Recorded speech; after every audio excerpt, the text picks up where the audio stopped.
Welcome to Sahana GK story. ಯಾರೆಲ್ಲ ಚಾನಲ್ಗೆ ಹೊಸದಾಗಿ ಬಂದಿದ್ದೀರೋ ಪ್ಲೀಸ್ ಚಾನಲ್ನ ಸಬ್ಸ್ಕ್ರೈಬ್ ಮಾಡ್ಕೊಳ್ಳಿ. ಕತೆ ತುಂಬಾ ಚೆನ್ನಾಗಿದೆ, ಕೊನೆವರೆಗೂ ಕೇಳಿ. ಹಾಯ್ ಗೆಳೆಯರೇ, ಮಂಡ್ಯ ಜಿಲ್ಲೆಯಲ್ಲಿ ವಾಸವಾಗಿದ್ದ ರಾಜೇಶ್ ಎಂಬಾತ ಕೃಷಿಕನಾಗಿದ್ದು BA 2ನೇ ವರ್ಷ ಕಲಿಯುತ್ತಿದ್ದಾಗ ಹೊಲದಲ್ಲಿ ವ್ಯವಸಾಯವನ್ನು ಮಾಡುತ್ತಿದ್ದ. ಹೀಗೆ ಅವನ ಕಥೆಯನ್ನು ಈಗ ನಾನು ಹೇಳ್ತೀನಿ. ನಮ್ಮ ಮನೆತನವು ಸಾಕಷ್ಟು ಸಿರಿತನದ ಮನೆತನವಾಗಿದ್ದು, ನನ್ನ ತಂದೆ ತಾಯಿಯರಿಗೆ ನಾನೊಬ್ಬನೇ ಮಗ. ಸಾಕಷ್ಟು ಆಸ್ತಿ ಇದ್ದಿದ್ದರಿಂದ ನಾನು ಯಾವುದೇ ಕೆಲಸವನ್ನು ಮಾಡದೆ ನಮ್ಮೂರಿನಲ್ಲಿ ಅಲೆದಾಡಿಕೊಂಡು ಸುಮ್ಮನಿದ್ದೆ. ಹಳ್ಳಿಯಲ್ಲಿ ಇದ್ದಾಗ ಖರ್ಚಿಗೆ ಅಂತ ಅವಾಗ ಎಳೆನೀರನ್ನು ಇಳಿಸಿ ಮಾರಾಟ ಮಾಡುವುದು, ತರಕಾರಿ ಮಾರುವುದು ಹೀಗೆಲ್ಲ ಮಾಡುತ್ತಿದ್ದರು. ಮನೆಯಲ್ಲಿ ಸುಮ್ಮನೆ ಇದ್ದರು, ಏಕೆಂದರೆ ನಾನು ಒಬ್ಬನೇ ಮಗನಾಗಿದ್ದರಿಂದ ಎಲ್ಲ ಆಸ್ತಿ ನನಗೆ ಸೇರುತ್ತಿತ್ತು. ಎಷ್ಟು ಸಿರಿತನ ಇದ್ದರೇನು, ಎಲ್ಲರಿಗೂ ಇರುವಂತೆ ನನಗೂ ಅನೇಕ ಕನಸುಗಳು, ಆಸೆಗಳು, ಭಾವನೆಗಳು ಸಹ ಇದ್ದವು. ಊರಿನಲ್ಲಿ ಯಾರನ್ನು ನೋಡಿದರೂ ಸಹ ಒಮ್ಮೆನಾದರೂ ಕೆಲಸ ಮಾಡಬೇಕು ಎಂದು ಎನಿಸುತ್ತಿತ್ತು. ನನಗೆ ಇರುವ ದುಡ್ಡಿಗೆ ನಾನು ಏನಾದರೂ ಮಾಡಬಹುದಿತ್ತು, ಆದರೆ ಹೀಗೆ ಮಾಡಿದರೆ ಬರಬಾರದು, ರೋಗ ಬಂದರೆ ಸಮಸ್ಯೆಯಾಗುತ್ತೆ, ಆಮೇಲೆ ಜೀವನ ಪರ್ಯಂತ ಕಷ್ಟ ಎಂಬ ಭಯ ನನಗೆ ಇತ್ತು. ಆದ್ದರಿಂದ ನಾನು ಆಗಾಗ ಕೈ ಕೆಲಸ ಮಾಡುತ್ತಾ ಸುಮ್ಮನೆ ಇದ್ದು ಬಿಡುತ್ತಿದ್ದೆ. ಇನ್ನು ಆ ಪುಸ್ತಕಗಳನ್ನು ಓದುವುದು, ಕೆಲವೊಮ್ಮೆ ಆ ಸಿನಿಮಾಗಳನ್ನು ನೋಡುವ ಹವ್ಯಾಸವಾಗಿ ಬಿಟ್ಟಿತ್ತು. ಈ ಕತೆಗಳನ್ನು ಓದುವುದು, ಸಿನಿಮಾಗಳ ಬಗ್ಗೆ ನನಗೆ ಹೇಳಿಕೊಟ್ಟವನು ನನ್ನ ಸ್ನೇಹಿತ ರಘು. ಅವನು ಕೂಡ ನನ್ನ ಜೊತೆಯಲ್ಲೇ ಓದುತ್ತಿದ್ದು, ಪಕ್ಕದ ಊರಿನವ. ಅವನಿಗೆ ಈ ಬಗ್ಗೆ ಸಾಕಷ್ಟು ಗೊತ್ತಿತ್ತು.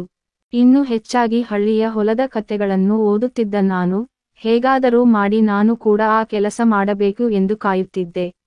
ಅವನು ನಮ್ಮ ಹೊಲದಲ್ಲಿ ಕೆಲಸ ಮಾಡುವ ಕೂಲಿಯವರನ್ನು ಕಂಡರೆ ಸಾಕು, ಅವರನ್ನು ಒಪ್ಪಿಸಿ ಹೇಗಾದರೂ ಮಾಡಿ ಹೊಲದಲ್ಲೇ ಆ ಕೆಲಸ ಮಾಡಿಬಿಡುತ್ತಿದ್ದ. ಆದರೆ ಯಾರು ಏನು ಎಂದು ಒಬ್ಬರ ಹೆಸರನ್ನು ಹೇಳುತ್ತಿದ್ದಿಲ್ಲ. ಅವರೊಂದಿಗೆ ಹೊಲದಲ್ಲಿ, ಹಳ್ಳದಲ್ಲಿ, ಕೆನಾಲಿನಲ್ಲಿ, ಕಬ್ಬಿನ ಗದ್ದೆಯಲ್ಲಿ ಕೆಲಸ ಮಾಡಿದ ಬಗ್ಗೆ ಎಲ್ಲವನ್ನೂ ಹೇಳುತ್ತಿದ್ದ. ಅದನ್ನೆಲ್ಲ ಕೇಳಿ ನಿನ್ನ ನಸೀಬು ಚೆನ್ನಾಗಿದೆ ಅಂತ ಎಂದು ನಾನು ಮನದಲ್ಲೇ ಎಂದುಕೊಳ್ಳುತ್ತಿದ್ದೆ. ಇನ್ನು ನನಗೆ ಹಣ ಖರ್ಚಿಗೂ ಸಾಲುತ್ತಿರಲಿಲ್ಲ. ಏನು ಮಾಡೋದು ಅಂತ ನನಗೆ ತಿಳಿಯುತ್ತಿರಲಿಲ್ಲ. ನಮ್ಮದೇ ಬೇರೆ ಅಂಗಡಿಯಿಂದ ಬರುತ್ತಿದ್ದ ಹಣ ನನಗೆ ಸಿಗುತ್ತಿರಲಿಲ್ಲ, ಅದು ಮನೆಗೆ ಹೋಗಿ ಬಿಡುತ್ತಿತ್ತು. ಹೀಗಾದಾಗ ಎಲ್ಲವೂ ಸಮಸ್ಯೆ ಆಗುತ್ತಿತ್ತು. ಯಾರಿಗಾದರೂ ಸಾಲ ಕೇಳಿದರೆ ಕೊಡುತ್ತಿದ್ದರೂ ಸಹಿತ ನಮ್ಮ ಮನೆಯ ಮರ್ಯಾದೆ ಹೋಗಬಾರದು ಎಂದು ಯಾರ ಬಳಿಯೂ ಸಾಲವನ್ನು ಕೇಳುವಂತೆ ಇರಲಿಲ್ಲ.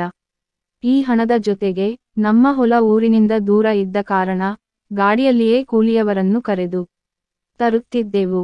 ಇದರ ಜೊತೆಗೆ ಕೆಲವೊಮ್ಮೆ ಬೈಕ್ ಮೇಲೆಯೂ ಕರೆತರಬೇಕಿತ್ತು. ಹೀಗೆ ತರಬೇಕಾದರೆ 3 ಜನರನ್ನು ಕೂಡಿಸಿಕೊಂಡು ಹೋಗಬೇಕಾದರೆ ಮೊದಲೇ ಏಕಾಂಗಿಯಾಗಿದ್ದ ನನಗೆ ನನ್ನ ಕಷ್ಟ ನನಗೆ ಗೊತ್ತು. ಯಾರಿಗೂ ಅದರ ಬಗ್ಗೆ ಹೇಳುವಂತೆಯೂ ಇರಲಿಲ್ಲ. ಇನ್ನು ಒಂದು ದಿನ ನನ್ನ ಪಕ್ಕದೂರಿಗೆ, ನಮ್ಮ ಹೊಲಕ್ಕೆ ಹೋದಾಗ ನಡೆದ ಒಂದು ಘಟನೆಯಿಂದ ಎಲ್ಲವೂ ಅದಲು ಬದಲು ಆಗಿತ್ತು. ಇನ್ನು ಸಿಟಿಗೆ ಹೋದಾಗ ಅಲ್ಲಿ ಕಲರ್ ಹಕ್ಕಿಗಳನ್ನು ಕಂಡ ನನಗೆ, ಒಂದು ದಿನ ನಾನು ನಮ್ಮ ಪಕ್ಕದೂರಿನ ಹೊಲಕ್ಕೆ ಹೇಳಿದೆ ಕೇಳದೆ ಸುಮ್ಮನೆ ಬೈಕ್ ತಗೊಂಡು ಹೋಗಿ ಬಿಟ್ಟಿದ್ದೆ. ಯಾವುದೇ ಫೋನ್ ಮಾಡದೆ, ಮನೆಯಲ್ಲಿ ಹೇಳದೆ, ಯಾರಿಗೂ ತಿಳಿಸದೆ ಹೋಗಿದ್ದೆ. ಹೀಗೆ ಹೋದಾಗ ನಮ್ಮ ಹೊಲದ ಮನೆಯನ್ನು ನೋಡಿಕೊಳ್ಳುತ್ತಿದ್ದ ಆಳು ಇರಲಿಲ್ಲ. ನಾನು ಸುತ್ತಲೂ ನೋಡಿದಾಗ ಅಲ್ಲಿಯೂ ಯಾರು ಕಾಣಲಿಲ್ಲ. ಕೊನೆಗೆ ಮೊದಲೇ ಕದಿಯುತ್ತಿದ್ದ ನಾನು ಸುಮ್ಮನೆ ಇಲ್ಲಿ ನಿಂತು ಏನು ಮಾಡೋದು ಅಂತ ಅಲ್ಲಿಯೇ ಇದ್ದ ತೆಂಗಿನ ಮರ ಹತ್ತಿ ಎಳೆನೀರನ್ನು ಕಿತ್ತು ಇನ್ನೇನು ಕೆಳಗೆ ಇಳಿಯಬೇಕು ಎಂದುಕೊಂಡಾಗಲೇ ನನ್ನ ಕಣ್ಣುಗಳಿಂದ ನಾನೇ ನಂಬಲಾರದ ಒಂದು ಘಟನೆ ಕಂಡೆ. ನಮ್ಮ ಹೊಲವನ್ನು ನೋಡಿಕೊಳ್ಳುತ್ತಿದ್ದ ಆಳಿನ ಮನೆಯಾಕೆ ಪಕ್ಕದ ಹೊಲದಲ್ಲಿ ಕಬ್ಬಿನ ಮಾಲೀಕನ ಜೊತೆ ಏಕಾಂತದಲ್ಲಿ ಆ ಕೆಲಸ ಮಾಡುತ್ತಿದ್ದರು. ದೂರದಿಂದಲೇ ಕಾಣುತ್ತಿದ್ದ ಸ್ವಲ್ಪ ಸೌಂದರ್ಯವನ್ನು ಕಂಡು ನಾನು ಗಾಬರಿಯಾಗಿದ್ದೆ. ಊರಿಗೆ ಬಂದ ದಿನವೇ ಆ ದೃಶ್ಯ ಕಂಡ ನನಗೆ ಏನು ಮಾಡಬೇಕು ಎಂದು ತಿಳಿಯದೆ ಸುಮ್ಮನಾಗಿದ್ದೆ. ಆಮೇಲೆ ನಾನು ಅಲ್ಲಿಯೇ ಮನೆಯ ಹತ್ತಿರ ಕುಳಿತಾಗ ಅವರು ಬಂದು, ಯಾವಾಗ ಬಂದಿರಿ ಎಂದು ಕೇಳಿದಾಗ ನಾನು ಇವಾಗ ಬಂದೆ ಎಂದೆಲ್ಲ ಹೇಳಿದೆ. ಆಮೇಲೆ ಅವರು ನನಗೆ ಚಹಾ ಮಾಡಿಕೊಟ್ಟರು. ಆಮೇಲೆ ಇದು ಏನು ಈ ಕಡೆಗೆ ಬಂದಿರುವುದು ಎಂದಾಗ ಸುಮ್ಮನೆ ಸಿಟಿಗೆ ಹೊರಟಿದ್ದೆ, ಅದಕ್ಕೆ ಈ ಕಡೆಗೆ ಒಂದು ಸುತ್ತು ಬಂದೆ ಅಂತ ಹೇಳಿದಾಗ ಅವರು ಸರಿ ಎಂದರು. ಇನ್ನು ನಾನು ಅವರನ್ನು ನೋಡುವಾಗ ಅವರು ಹೊಲದಲ್ಲಿ ಮಾಡುತ್ತಿದ್ದ ಕಲೆಯನ್ನು ನೆನಪಾಗುತ್ತಿತ್ತು. ಆದರೆ ಕೇಳುವಷ್ಟು ಧೈರ್ಯವು ನನಗೆ ಇರಲಿಲ್ಲ. ಹಾಗಾಗಿ ಸುಮ್ಮನೆ ಇದ್ದೆ. ಆಗ ನಾನು ನೆಲಕ್ಕೆ ಕೂತಿದ್ದರಿಂದ ನನಗೆ ಅಕಸ್ಮಾತ್ ಆಗಿ ಮತ್ತೊಮ್ಮೆ ಸೌಂದರ್ಯದ ದರ್ಶನ ಆಯಿತು. ನಾನು ಹೊರಗೆ ನೋಡಲು ಯತ್ನಿಸಿದರೂ ಸಹ ನನ್ನ ಕಣ್ಣು ಮಾತ್ರ ಅದ್ಭುತ ಸೌಂದರ್ಯವನ್ನು ನೋಡುತ್ತಿತ್ತು. ಆಮೇಲೆ ನಾನು, ಮುದಿಯಪ್ಪ ಇಲ್ಲವಾ ಎಂದು ಕೇಳಿದಾಗ ಅವರು, ನನ್ನ ನೆಂಟರ ಮನೆಯಲ್ಲಿ ಒಬ್ಬರು ಹೋಗಿದ್ದಾರೆ, ಅಲ್ಲಿಂದ ಎಲ್ಲಾ ಶಾಸ್ತ್ರ ಮುಗಿಸಿ ಬರೋದು 3-4 ದಿನ ಆಗುತ್ತೆ, ಆಮೇಲೆ ಬರ್ತಾನೆ ಎಂದು ಹೇಳಿದರು. ಆಗ ನನಗೆ ಗೊತ್ತಾಯಿತು, ಅವನು ಅಲ್ಲಿಗೆ ಹೋದ ಸಮಯವನ್ನು ಇವರು ಸರಿಯಾಗಿ ಹೊಲದಲ್ಲಿ ಬಳಸಿಕೊಂಡಿದ್ದಾರೆ ಎಂದು. ಸುಮ್ಮನಾದೆ. ಈ ಮೊದಲು ನನಗೆ ಯಾವುದೇ ಭಾವನೆ ಇರಲಿಲ್ಲ. ಆಮೇಲೆ ಇಲ್ಲಿಗೆ ಬಂದ ಮೇಲೆ ನಾನು ಹೇಗಾದರೂ ಮಾಡಿ ಇಲ್ಲಿಯೇ ಹೊಲದಲ್ಲಿ 1 ವಾರ ಇರುವುದಕ್ಕೆ ತೀರ್ಮಾನ ಮಾಡಿ ಮನೆಯಲ್ಲಿ ಹೇಳಿದಾಗ ಅವರು ಸರಿ ಅಂತ ಹೇಳಿದರು. ಇನ್ನು ಇವರೇ ನನಗೆ ಊಟಕ್ಕೆಲ್ಲ ಸರಿಯಾದ ವ್ಯವಸ್ಥೆ ಮಾಡುತ್ತಿದ್ದರು. ಇಷ್ಟೆಲ್ಲಾ ಘಟನೆಗಳು ನಡೆದ ಮೇಲೆ ಹಾಗೆ ಹೋಗುವುದು ಬೇಡ, ಹಾಗೆ ಹೋದರೆ ನನಗೆ ನಷ್ಟ ಎಂದು ತೀರ್ಮಾನ ಮಾಡಿದೆ. ಇನ್ನು ನಾನು ಹೊಲದಲ್ಲಿ ಇರುವವರೆಗೆ ಇವರು ನನ್ನನ್ನು ಕಾಳಜಿ ಮಾಡುತ್ತಿದ್ದರು. ನಾನು ಹೊಲದಲ್ಲಿ ಇರುವವರೆಗೆ ಇವರನ್ನು ನಾನು ಸೂಕ್ಷ್ಮವಾಗಿ ಗಮನಿಸತೊಡಗಿದೆ. ಹೊಲದಲ್ಲಿ ಕೆಲಸ ಮಾಡುವಾಗ ನೋಡಲು ಸಿಗುತ್ತಿದ್ದ ಸ್ವಲ್ಪ ಸ್ವಲ್ಪ ಸೌಂದರ್ಯವನ್ನು ಕಂಡು ಕಣ್ಣಿಗೆ ಮುದವಾಗುತ್ತಿತ್ತು. ಕೆಲವೊಮ್ಮೆ ಹೊಲದಲ್ಲಿನ ಮನೆಯಲ್ಲಿ ಕೂಡ ಕೈ ಕೆಲಸ ಮಾಡಿ ಸಮಾಧಾನ ಪಡುತ್ತಿದ್ದೆ. ನಾನು ನೋಡುವುದನ್ನು ಗಮನಿಸಿಯೂ ಅವರು ಸುಮ್ಮನೆ ಹಾಗೆ ಕೆಲಸ ಮಾಡುತ್ತಿದ್ದರು. ಹೀಗೆ 3ನೇ ದಿನ ನಾನು ಸ್ವಲ್ಪ ಸಿಟಿಗೆ ಹೋಗಿ ಬರ್ತೀನಿ ಅಂತ ಅಲ್ಲಿಂದ ಹೊರಟು ವಾಪಸ್ ಸುತ್ತುವರೆದು ಮತ್ತೆ ನಮ್ಮ ಹೊಲಕ್ಕೆ ಕಾಲ್ನಡಿಗೆಯಲ್ಲಿ ವಾಪಸ್ ಬಂದಾಗ ಇವರು ಮನೆಯಲ್ಲಿ ಕಾಣಲಿಲ್ಲ. ನನಗೆ ಅನುಮಾನ ಶುರುವಾಗಿ ಮತ್ತೆ ಮೊನ್ನೆ ನಡೆದ ಸ್ಥಳಕ್ಕೆ ಹೋದರೆ ಅವರು ಪಕ್ಕದ ಹೊಲದ ಮಾಲೀಕನ ಜೊತೆಗೆ ಗದ್ದೆಯಲ್ಲಿ ಆ ಕೆಲಸವನ್ನು ಮಾಡುತ್ತಿದ್ದರು. ಮೊದಲೇ ಹಳ್ಳಿಯವನು ಜೋರಾಗಿ ಕೆಲಸ ಮಾಡುತ್ತಿದ್ದ ಅವನನ್ನು ಕಂಡು ನಾನು ಗಾಬರಿಯಾದೆ. ತುಸು ಹೊತ್ತು ಅಲ್ಲಿಯೇ ಇದ್ದು ಎಲ್ಲಾ ಕೆಲಸ ನೋಡಿ ಅಲ್ಲಿಂದ ಮತ್ತೆ ಗಾಡಿ ತಗೊಂಡು ನನ್ನ ಹೊಲದ ಮನೆಗೆ ಬಂದಾಗ ಇವರು ತನಗೆ ಏನು ಗೊತ್ತಿಲ್ಲದಂತೆ ಇದ್ದರು. ಆಗ ನಾನು, ಹಣದ ತೊಂದರೆ ಏನಿಲ್ವಾ ಎಂದು ಕೇಳಿದಾಗ, ಹಾಗೇನಿಲ್ಲ, ಕೆಲವೊಮ್ಮೆ ಹಣ ಕಡಿಮೆ ಬಿದ್ದಾಗ ಇಲ್ಲೇ ಪಕ್ಕದ ಹೊಲಕ್ಕೆ ಕಸ್ತೆಗೆ ಓಕೆ ಅಂತ ಹೋಗ್ತೀನಿ ಎಂದರು. ಆಗ ನನಗೆ ಗೊತ್ತಾಯಿತು, ಇವರು ಹಣದ ಸಲುವಾಗಿ ಹೀಗೆ ಮಾಡಿದ್ದಾರೆ ಎಂದು ಎನ್ನಿಸ್ತು.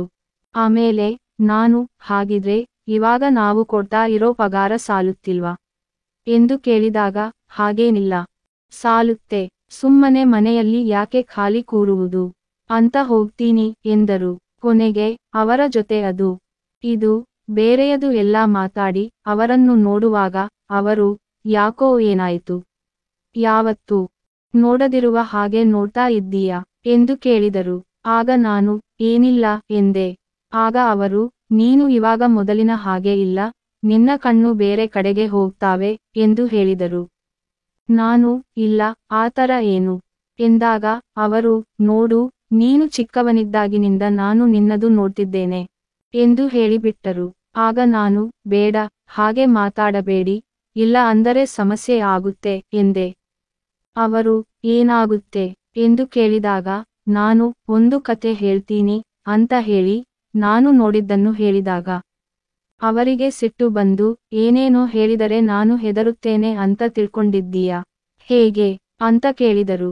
ನಾನು, ನೀವು ಹೊಲಕ್ಕೆ ಹೋಗಿ ಆಗಿದ್ದು ಸುಳ್ಳ ಎಂದಾಗ, ಸರಿ, ಹಾಗಿದ್ದರೆ ಮುದಿಯಪ್ಪ ಬಂದ ಮೇಲೆ ಎಲ್ಲವನ್ನೂ ಹೇಳ್ತೀನಿ ಅಂತ ಹೇಳಿದಾಗ ಅವರು, ಬೇಡ ಬೇಡ, ಯಾರಿಗೂ ಹೇಳಬೇಡ, ಕೈ ಮುಗಿತೀನಿ, ಹಣಕ್ಕಾಗಿ ನಾನು ಮಾಡಿದ್ದೀನಿ ಅಂತ ಹೇಳಿಬಿಟ್ಟರು. ಆಗ ನಾನು, ಸರಿ, ಹಾಗಿದ್ದರೆ ನಾನು ದುಡ್ಡು ಕೊಟ್ಟರೆ ಎಂದಾಗ ಅವರು ನನ್ನನ್ನು ಅಚ್ಚರಿಯಿಂದ ನೋಡಿದರು. ಆಗ ನಾನು, ಹೆದರಬೇಡ, ಯಾರಿಗೂ ಗೊತ್ತಾಗುವುದಿಲ್ಲ, ಮಾಡಿದ ಕೆಲಸಕ್ಕೆ ನಿನಗೆ ಪಗಾರ ಸಿಗುತ್ತೆ ಎಂದಾಗ ಅವರು ಖುಷಿಯಿಂದ ಒಪ್ಪಿಕೊಂಡರು. ಆಮೇಲೆ ಅವತ್ತು ಅಲ್ಲಿಯೇ ಆ ಕೆಲಸ ಮಾಡಿದೆ. ಹೀಗೆ ಆ ದಿನ ಗೊತ್ತಿಲ್ಲದಂತೆಯೇ ಎಲ್ಲವೂ ಆಗಿತ್ತು. ಇದಾದ ಮೇಲೆ ಅವಕಾಶ ಸಿಕ್ಕಗೊಮ್ಮೆ ನಾನು ಹೊಲದಲ್ಲೇ ಕೆಲಸ ಮಾಡುತ್ತಿದ್ದೆ. ಕೊನೆಗೆ ನನ್ನ ಕಲ್ಯಾಣವಾದ ಬಳಿಕ ನಾನು ಎಲ್ಲವನ್ನೂ ಬಿಟ್ಟುಬಿಟ್ಟೆ. ಆದರೆ ಯಾವುದೇ ಕೆಲಸವನ್ನು ಹಣದ ಅವಶ್ಯಕತೆಗೆ ಅಂತ ದುರುಪಯೋಗ ಮಾಡಿಕೊಳ್ಳಬಾರದು. ಏಕೆಂದರೆ ಅದರಿಂದ ಸಮಸ್ಯೆಗಳು ಎದುರಾಗುತ್ತವೆ. ಇದರಿಂದ ಬೇರೆ ಬೇರೆ ತಪ್ಪುಗಳು ಆಗುತ್ತವೆ. ಅಲ್ಲದೆ ಈ ಕತೆ ಮಾತ್ರ ಕಾಲ್ಪನಿಕವಾದದ್ದು. ಈ ಕಥೆಯಲ್ಲಿರುವ ಪಾತ್ರಗಳು ಕೂಡ ಕಾಲ್ಪನಿಕ. ಈ ಕಥೆಯು ಯಾರನ್ನೂ ಈ ರೀತಿ ಮಾಡಲು ಪ್ರೋತ್ಸಾಹಿಸುವುದಿಲ್ಲ. ಹೀಗಾಗಿ ಯಾರು ಕೂಡ ಹೀಗೆ ಮಾಡಬೇಡಿ. ಫ್ರೆಂಡ್ಸ್, ಈ ವಿಡಿಯೋ ಇಷ್ಟವಾದರೆ ಒಂದು ಲೈಕ್ ಕೊಟ್ಟು ನಮ್ಮ ಚಾನೆಲ್ ಸಬ್ಸ್ಕ್ರೈಬ್ ಮಾಡಿಕೊಳ್ಳಿ.